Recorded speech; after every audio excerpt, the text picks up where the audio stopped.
Hey guys, Adam here. Welcome to Module 1, Video 1, Day 1, the 5 discussions.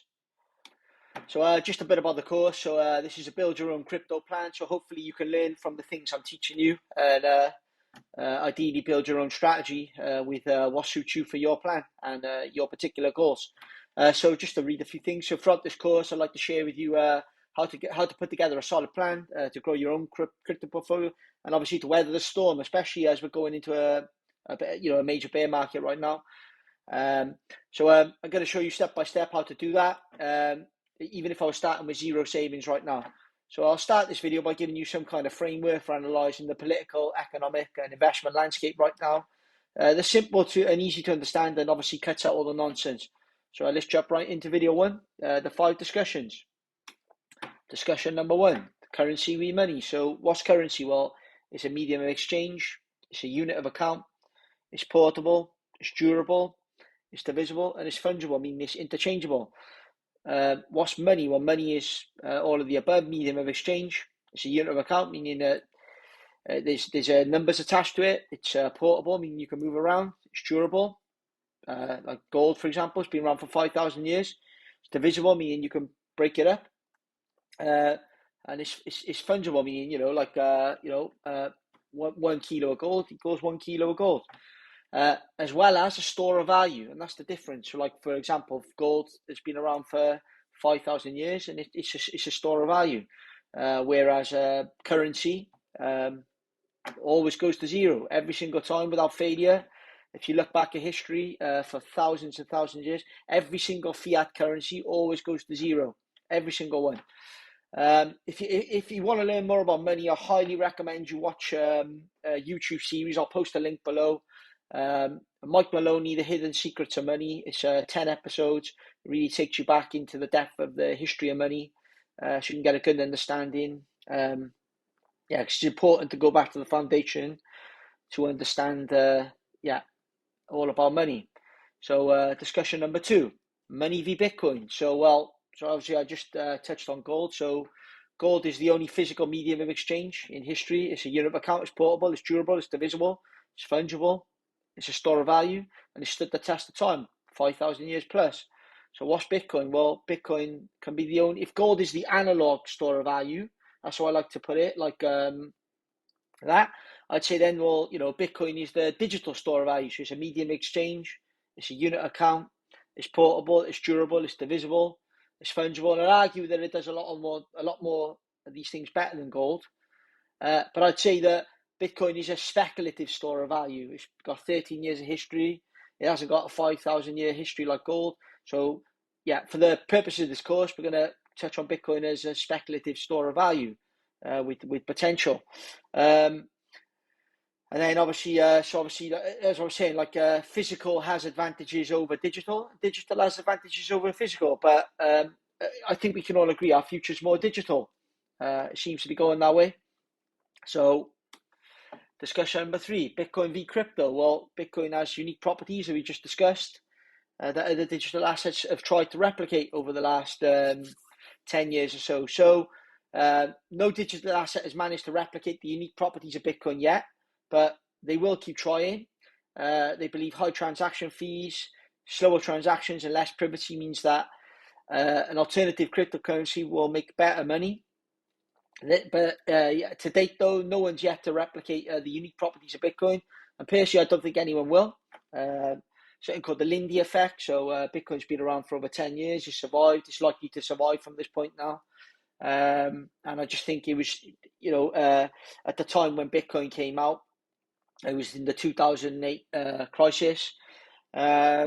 Just after that. And obviously it was the right landscape. And I just think, like Michael Saylor says, if you chuck $1 trillion at trying to build a Bitcoin now, it just doesn't think it can be replicated, because it was just the time that it came out, and it's just allowed it to build that adoption up to this date. Nobody's been able to replicate the unique properties of Bitcoin. And obviously, like I said, the network effect, the huge network effect, which is, I don't think it can be replicated. Discussion number 3, cryptography v artificial intelligence. So obviously Bitcoin is pseudonymous, meaning your identity is unknown, but the transactions are public on the blockchain. which is just basically like a public ledger.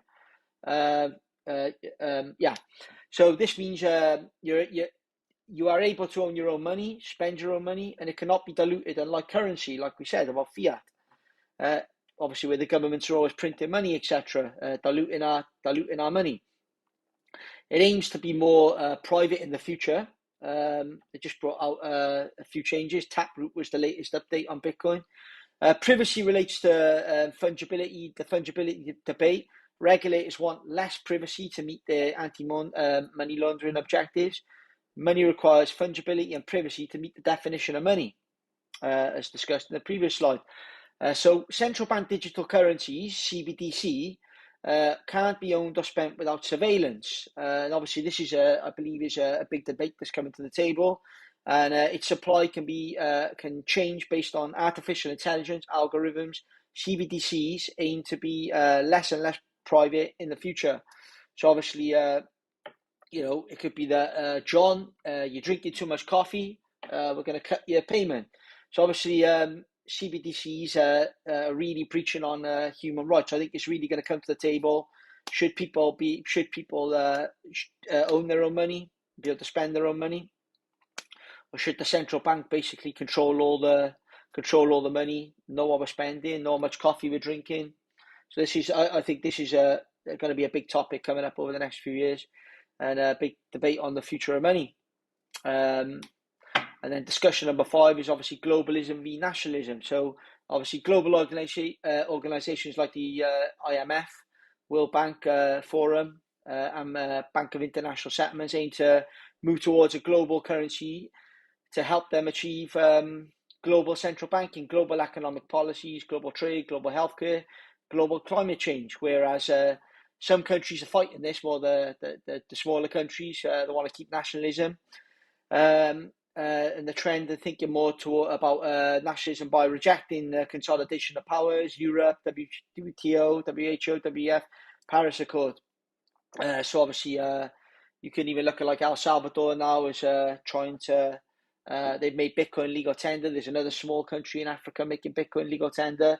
Obviously, at the moment, they're at the mercy of all these big organizations, and possibly it could be the move of the century, putting Bitcoin on the country's balance sheet and allowing Bitcoin as legal tender in the country. Obviously, time will tell, but yeah. So let's move on to the next slide. So just to summarize, lesson 1. So obviously, politics will affect your crypto plan and drive different nations to higher levels of capitalism, socialism, or communism, as we've discussed. The outcome of the 5 ongoing debates are 100% politics and will affect your financial investments. So obviously, it's good to bear all these things in mind. We need to look long term, no matter what the outcome of the 5 big debates may be. Nothing in this content should be treated as tax, legal, investment, or financial advice. I'm not a financial advisor. It's just my take on it and my understanding. But yeah, I just thought I'd cover this topic first in module 1. Obviously, we'll move on to obviously what Bitcoin is and things like that in future modules. But I think it's important to really understand the foundations of money, why Bitcoin was created, and understand the economic, political landscape right now. And hope you enjoyed video 1. See you tomorrow for video 2. And thank you very much. Please remember to subscribe to the channel, comment and like, really help us get that out there. Obviously, our goal is just to create free content and help people weather the storm right now. Thanks. Thank you very much.